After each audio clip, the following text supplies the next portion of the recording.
What up, everybody? It is a Monday night here in the Mile High City, wrapping up a Memorial Day weekend. Getting to a video, it's long overdue. I actually put together this Diaochan Artful Beauty deck probably about 2 or 3 weeks ago. I've since taken it to 2 commander nights, and it's fared pretty well. I had the game locked out at one point, and then eventually let my friend back in by making a series of mistakes, and then he got some unblockable dude going nuts on me. So it's struggled with dealing with hexproof. I've been beaten twice by hexproof creatures, and also it's struggled at ramping at times, typical of a mono red deck. Just issues with ramp and staying up to the pace of the game, with a lot of 3-color decks out there. So this is my commander, the Artful Beauty. Tap to destroy target creature of your choice, then destroy target creature of opponent's choice. Activate this ability during your pre-combat main phase. So essentially, I picked this commander because my playgroup is pretty political, as I mentioned in my previous videos, and this could lead to some interesting dynamics of me picking a creature and wiping it, and then choosing a different opponent, and they could target the same opponent that I just wiped and kill another creature there. So you could potentially remove 2 creatures from the battlefield from someone that's about to go off. I also picked her because I think her ability is pretty cool for a red card. I mean, typically we see this kind of ability with a Royal Assassin or Avatar of Woe in black. So pretty unique, just all around. This is my protection package for the Artful Beauty. What's interesting about her is hexproof does not work with her, because I control the ability, so she could potentially get killed. So hexproofing her doesn't do anything. We have to go with Shroud, because obviously Shroud prevents you from doing stuff as well. Another Shroud card here, Lightning Greaves. Darksteel Plate. If I don't have Greaves or Whisper Silk Cloak, this is another alternative to, if someone wants to target her, they can target her, but she won't die because she's indestructible. 1,000-Year Elixir, just another way of getting her to untap during my pre-combat main phase, potentially wiping the board of 4 creatures during a turn. Thornbite Staff, similar thing, just additional untaps along with Umbral Mantle as well. The next package I have here is the control package for Mono Red. This is pretty much the majority of control cards that Mono Red has right here, and this is really the king of them all right here. This is great against blue decks, which seems blue is pretty much in every game we play, just preventing people from searching their libraries or taking multiple turns. Every time I've gotten this card out, it's been pretty effective in slowing people down, so I really like this card a lot. Burning Sands, I haven't actually cast this yet because, as I said, this is a newer deck and it just never has come up. Excited to get it into play because I really think it'll do damage with her creature removal ability. Yeah, add in some land destruction and I think you're good to go here. Smoke, an old school, just mono red control card. I don't run a lot of creatures in this deck, so being only able to untap 1 per turn is no problem. Madness of the Moon.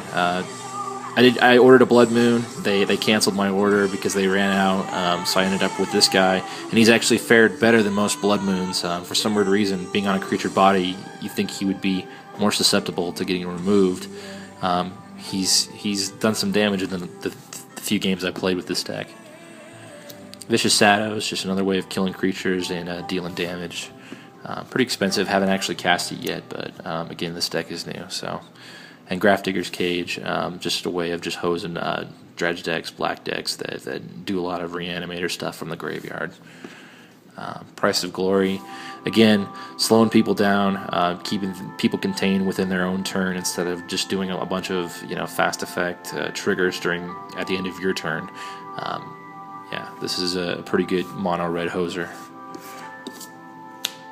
Braid of Fire, this actually goes with my ramp package here.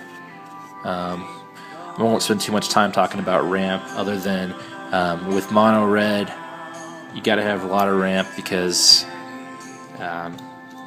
it's just one of those colors that struggles with keeping up with the pace of the game. So just pretty much running anything and everything that I had laying around to remain competitive. This is my mana doubler package right here. Gauntlet of Might.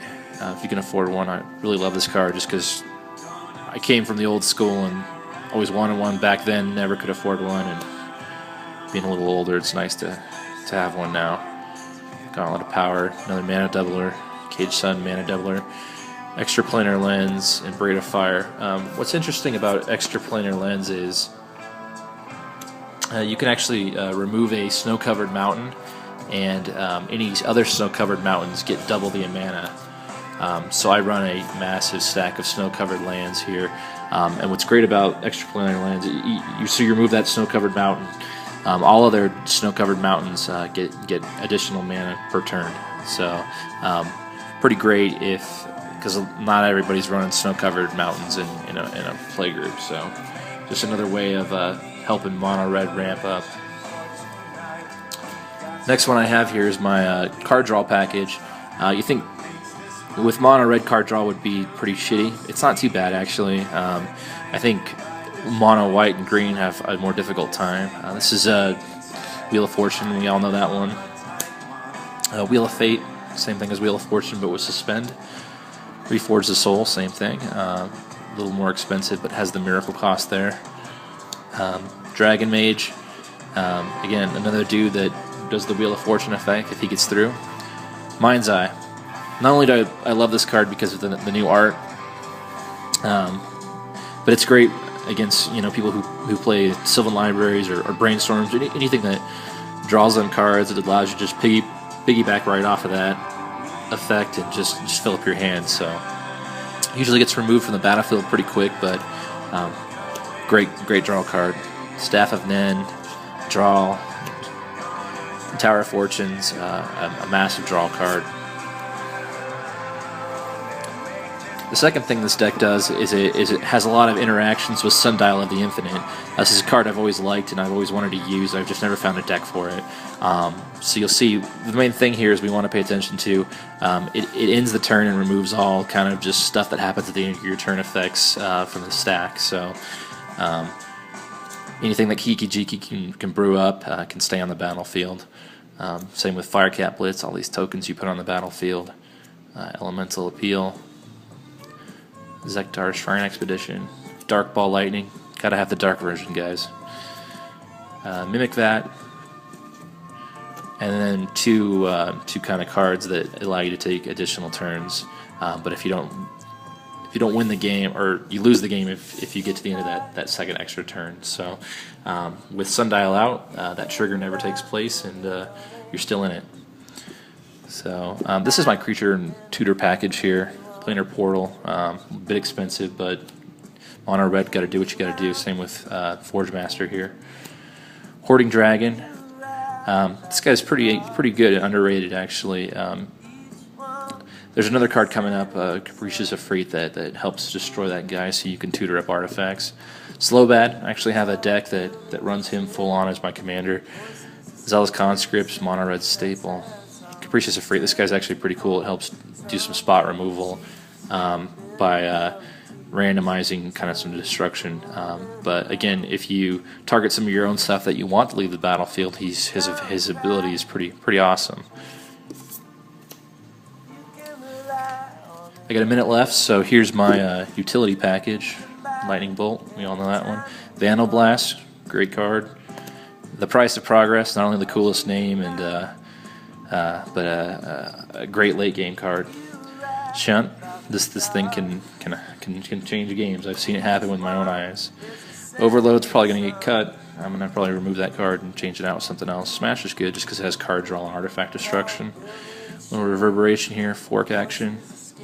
Fissure. A lot of spot removal. We're trying to increase that with these cards right here. Shattering Pulse, love that card. So 33. Last card in this deck is Insurrection. Obviously, this should be in every mono red deck. It wins games single-handedly. So that's all I got, guys. 15 seconds left. Thanks for taking a look at this video. I'll do my other decks pretty shortly here, and yeah, have a great night. Thanks.